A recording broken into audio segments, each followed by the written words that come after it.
Aloha students. This is Barbara McLean bringing you Lecture 2.2 for our Music 601 class.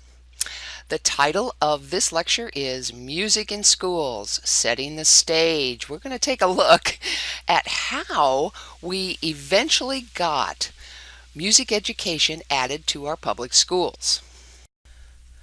There were many people that played a part in paving the way for music to become part of our curriculums. But in this class for right now, we're going to take a closer look at the work of what I call 5 very important people. These VIPs were Johann Pestalozzi, Hansniguel II, William Woodbridge, Elam Ives, and Lowell Mason. Johann Pestalozzi was a Swiss educator, and he became enamored of Jean-Jacques Rousseau's philosophy of education. He had read a book by Rousseau, and began to work with disadvantaged children and orphans. Pestalozzi's methods were highly innovative at the time. First of all, he did not treat emotional development in abstract terms. He really stressed that emotional security was based on satisfying an infant's needs in a mother-infant relationship. Secondly, he believed that children become better learners if the learning environment was a loving and trusting one, and it, of course, provided the emotional security that disadvantaged children, with which he worked a lot, they needed the most. He thought that once children loved and trusted their teachers, effective education could take place. This he called his general method. Pestalozzi further believed in what he called a special method, that a series of steps were necessary for all the teachers to follow. First of all, he thought that instruction should begin with something that is related directly to the child's experience and environment. He didn't think you should introduce concepts that the child has no familiarity with. And this led him to go from concrete objects to abstract concepts very gradually. He thought that when you're teaching a particular skill, you should begin with the very easiest element of that skill. And when the child has mastered that, you can go on to something more complicated. So in his method, his special method, you're going to go from simple ideas to more complex ideas. And his contribution to early childhood education was to stress the education of the whole child. Now then, let me stress that, once again, Pestalozzi was not a music teacher, but he was observed by a European music teacher named Hansniguel II. Nigeli adapted Pestalozzian principles and divided music into 3 basic elements: rhythm, melody, and dynamics. He then took those 3 elements and created some specific teaching techniques. We don't hear much about Hansniguel II, even though he is directly responsible for much of what's happening in our music classrooms. He was a prolific composer and ended up as a publisher. I think, in my mind, he's most famous for the tune Dennis, which is used in Blessed Be the Tie That Binds. Nigeli was then observed by a man by the name of William Woodbridge. Now, William Woodbridge is a very interesting character in this story. He was trained as a minister, a geographer. He became an educational administrator and a civic leader. And he had traveled to Europe to gather ideas for educational aspects of his civic role. Now, we have an American who travels to Europe and starts studying Pestalozzi and Nigeli and some other men like Pfeiffer, and grabs all of this German content and good stuff and brings it back to the U.S.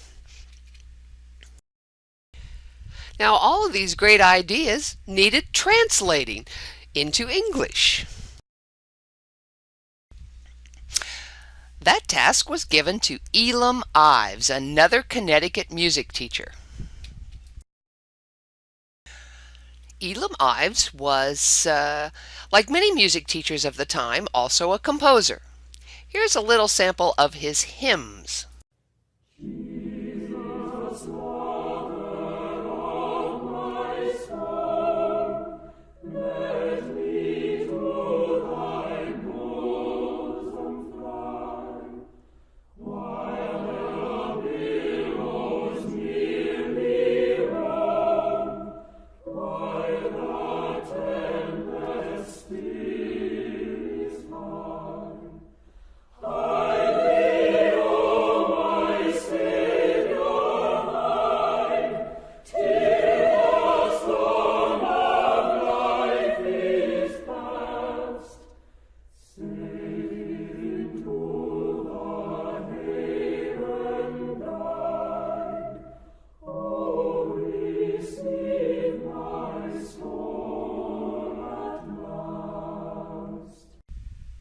Ives spent a summer translating the materials and subsequently became the very first music teacher to use Pestalozzian principles in his music classroom.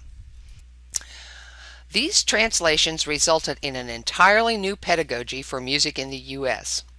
One that said that we should teach sounds before signs, that children learn by hearing and imitating sounds without necessarily understanding them. This is sort of the precursor of active, not passive learning.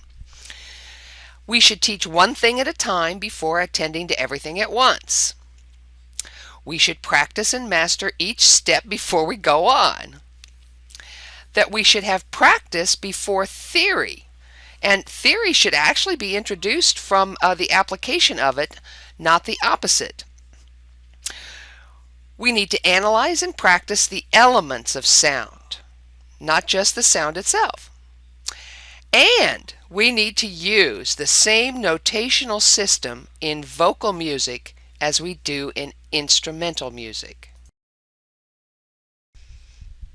Now, one thing we need to remember is that even though this all sounds quite normal to us, these ideas were very revolutionary at the time. Up until the early 1800s, class music was studied by students kind of the way our piano students often learn today, with everything presented all at once. Theory came first, then practice. You know, for example, a teacher would explain the names of the lines, spaces, clefs, meters, and then the student would be trying to apply that immediately. The teacher then would correct every or whatever errors occurred. Anybody out there still doing that? This revolutionary method has caught on with general music. We see much of this today in our general music classes. This method, however, was not adopted by instrumental teachers. Piano teachers, band directors have continued all these years to teach the opposite way. Okay, up to this point, we've seen Johann Pestalozzi develop a new method for teaching early childhood. Then we have Hansniguel II, a music teacher who decided to try his techniques with music. Then we find William Woodbridge traveling to Europe to especially Switzerland, and observing these guys and saying, wow, I love this. I'm going to take this back to the U.S. But it was in German. So he has to find Elam Ives to translate everything and give it a try in his music classes that he was teaching in Connecticut. But we still don't have music in our schools. Let's see what happens. All right, Woodbridge had a friend named Lowell Mason. And Mason heard Woodbridge give a speech about these revolutionary new methods. He then got really excited about this stuff and said, wow, I love this. I want to use this in music. So he became an advocate of Pestalozzian philosophy, which really turned out to be Hegelian philosophy or Ivesian philosophy, because it had been translated and applied to music. In 1832, Lowell Mason founded the Boston Academy of Music, and He and Woodbridge joined together to try to convince school officials that music should be in our public schools. It was his plan to try to use the Boston Academy of Music to train teachers that could then go out and work in the schools. I'd like for you to take note of in your textbook the incredible life of Lowell Mason. He's considered the father of American music education because in 1837, in September, he petitioned the Boston School Board to add vocal music. He explained this new pedagogy to them and said that music was intellectually good, morally good, and physically good for students. They said no. So Mason decided to come back to the school board and explain this more as an experiment. And then he proceeded to volunteer to teach for free. They said, "All right, great, put it in there. It doesn't cost us anything." Well, it was a hit. And in August of 1838, the Boston Public School Board approved a paid position in vocal music. And fortunately for all of us, school music became very popular. It quickly spread around the country.